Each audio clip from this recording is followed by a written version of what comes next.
we've been talking about the ark as far as the ark in Noah's day. Tonight we're going to kind of discuss the ark of the Mishkan a little bit. Before we do, let's have a word of prayer and get ready and see if we can prepare for this. Heavenly Father, we thank you so much for the opportunity to study your word. We ask that you'll be with us tonight. Open our eyes, open our ears, open our hearts, so that we can see, hear, and understand what your word has to tell us. We thank you for it all in the name of Yeshua. Amen.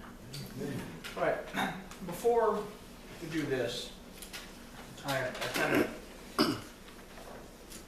been watching, I can't remember his name, I think Rob Bell. He's a pastor of some big church somewhere.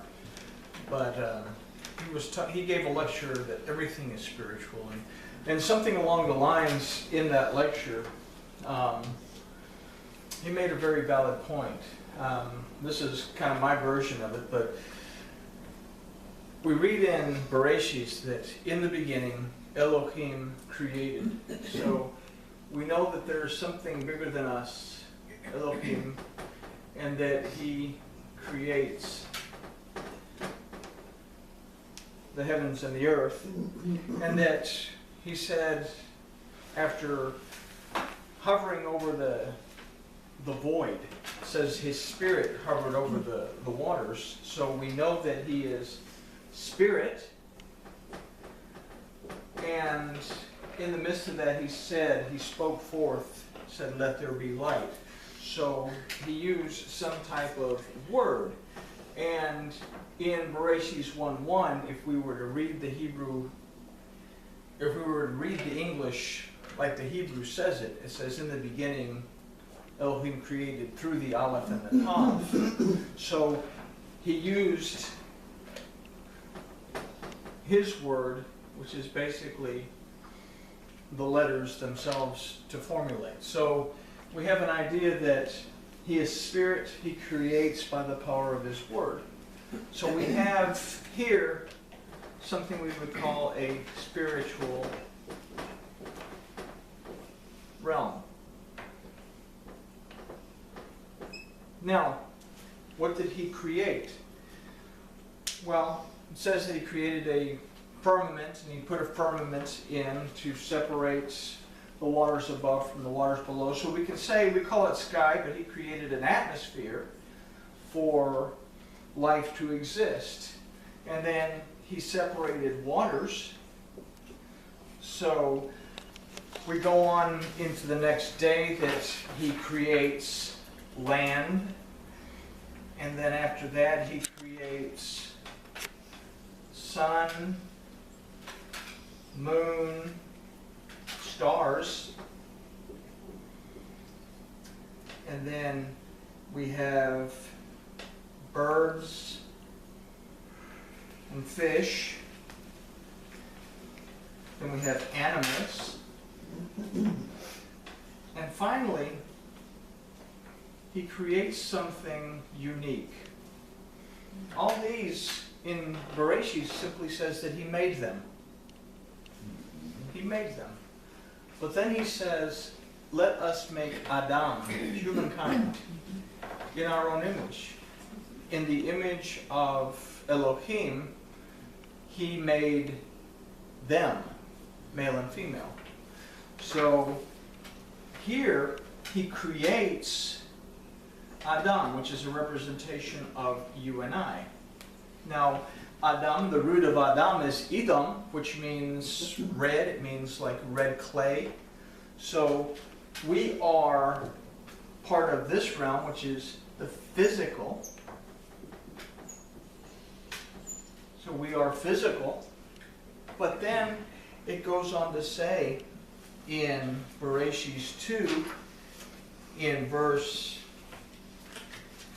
7, says, then Yehovah Elohim formed Adam of the dust of the ground and breathed into his nostrils the breath of life. And then he became a living being. So breathed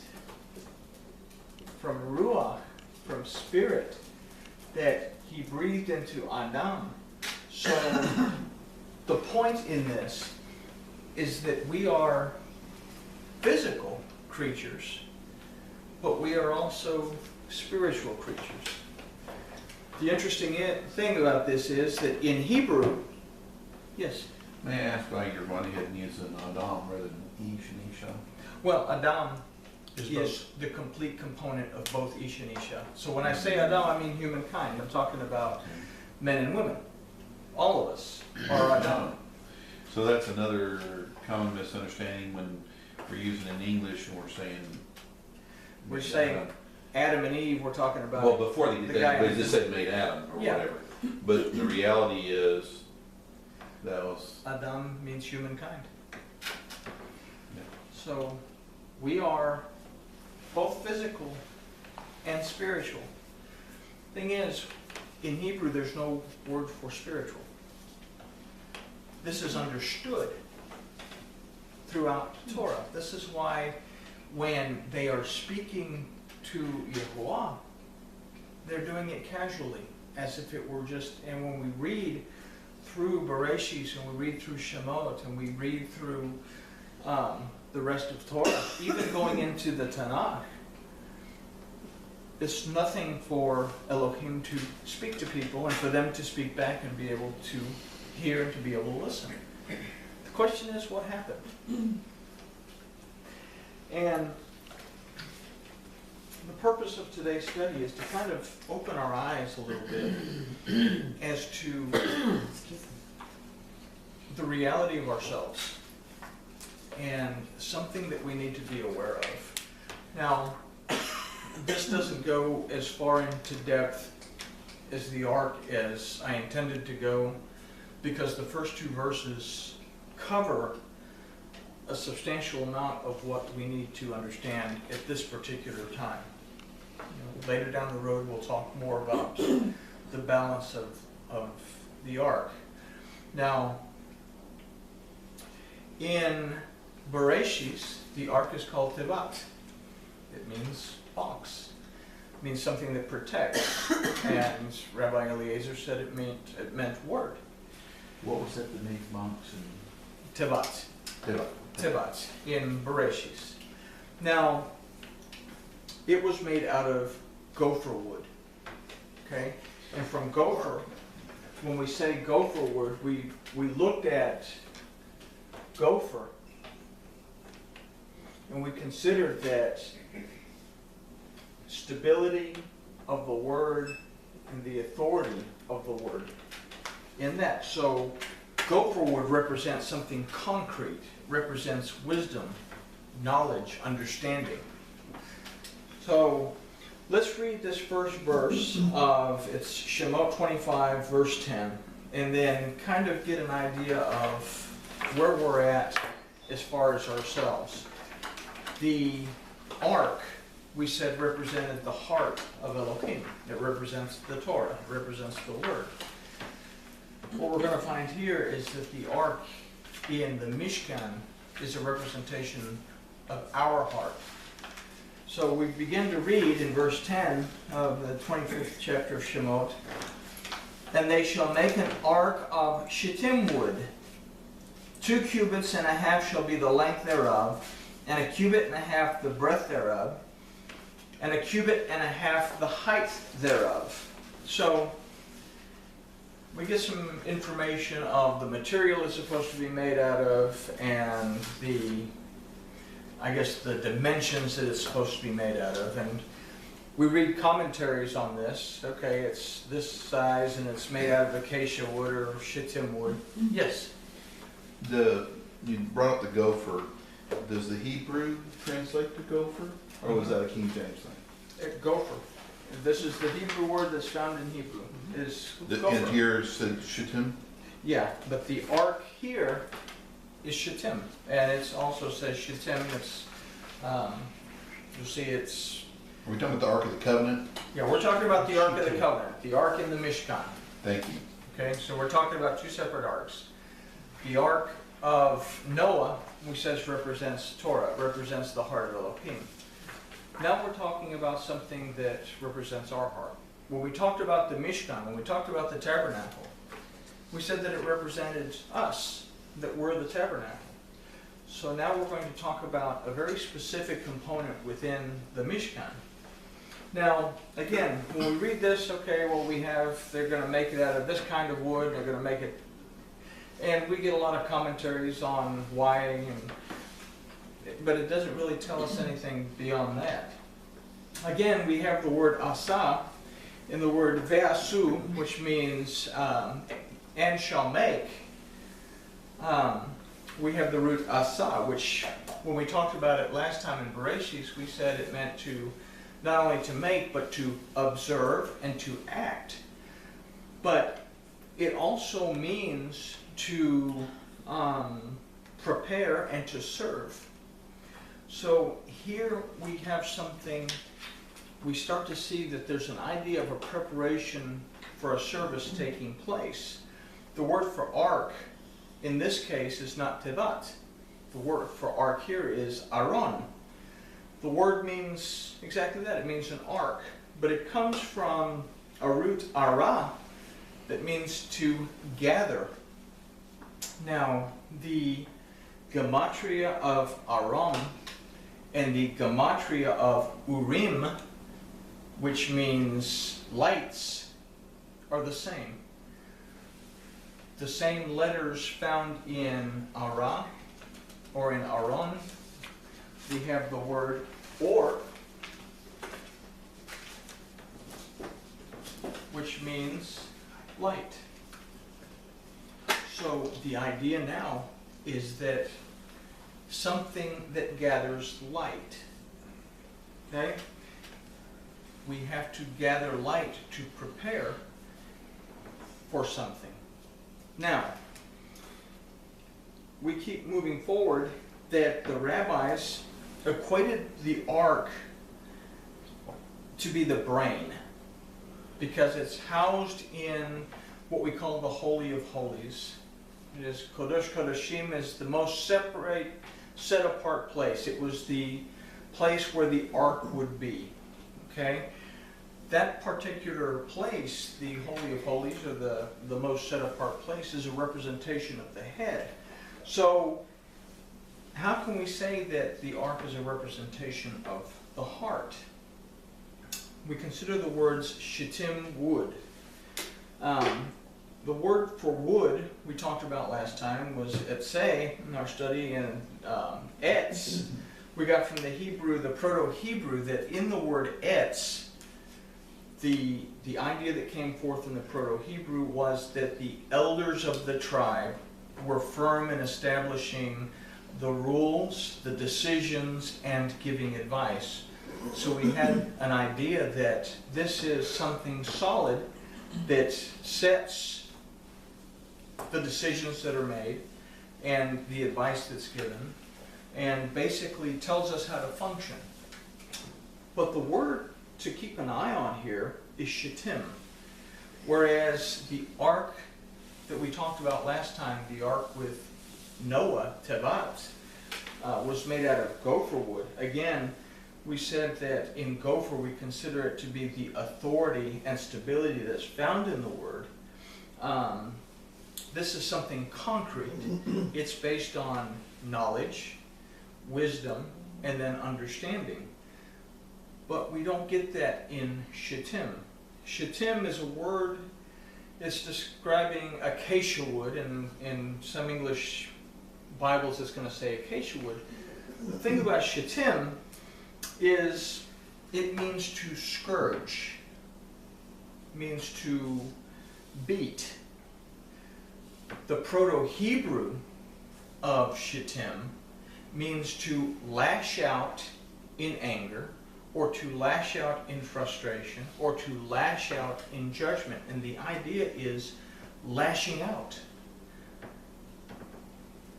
The idea is doing something without thinking about it. Okay? So we get an idea of emotions.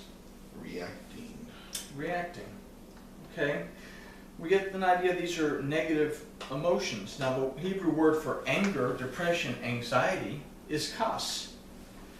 Emotions are based on how we perceive a situation, and both negative as well as positive emotions eliminate our ability to see clearly. If we remove the ayin, if we remove our perception, we're left with the word kes, which means throne. So if we gather these ideas into a singular, unified thought, we can consider that Shittim is basically talking about the throne of our emotions. When perception and judgment based in knowledge, wisdom, and understanding, these are based in the mind, the throne of our emotions are found in the heart, where there is no perception. Now this is the wood that's the ark's made out of. This is the ark, the wood that the Right, ark. we're talking about the wood that, so the enclosure, The ark. housing Before we actually the throne cover of it, our emotion. before we cover it in something. Thank you. Okay? Before we cover it in something. Now, the art of the Mishkan is made of shittim wood. Considering what we've just learned, we can say that in its construction, the ark represents the heart. We can make decisions and judgments from the heart, but we have to consider that without the thought process of the mind, we can make as many bad decisions out of love, compassion, and kindness as we make out of anger and frustration. Has anybody been there?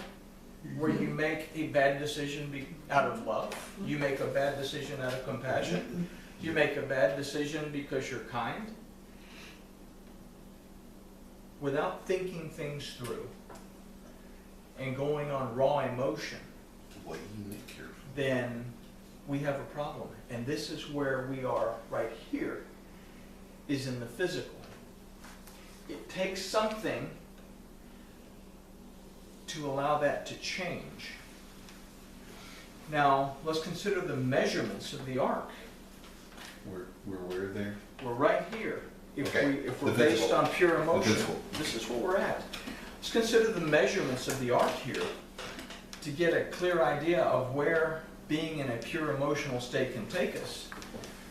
So we say that the ark was 2 cubits and a half shall be the length thereof, and a cubit and a half the breadth thereof, and a cubit and a half the height thereof. When we consider the concept of a half, we realize that without the second half, there is no completion. Okay? So it's something that's incomplete. Now, the word for cubit, we said, was amah, and we learned that although it meant mother, the Proto-Hebrew meant to glue or to bind. Length, we considered to represent the lifespan. Breadth, to represent growth. And height was a representation of learning that allows us to rise upward, to ascend upward. So if we keep these things in mind, we say that 2, because it has 2 cubits and a half, 2 is a representation of division. And if we say that it's a representation of division, then we get this idea that to be bound to indecision, it's 2 cubits. So we have to be bound to indecision, a divided mind, in other words, pure emotion.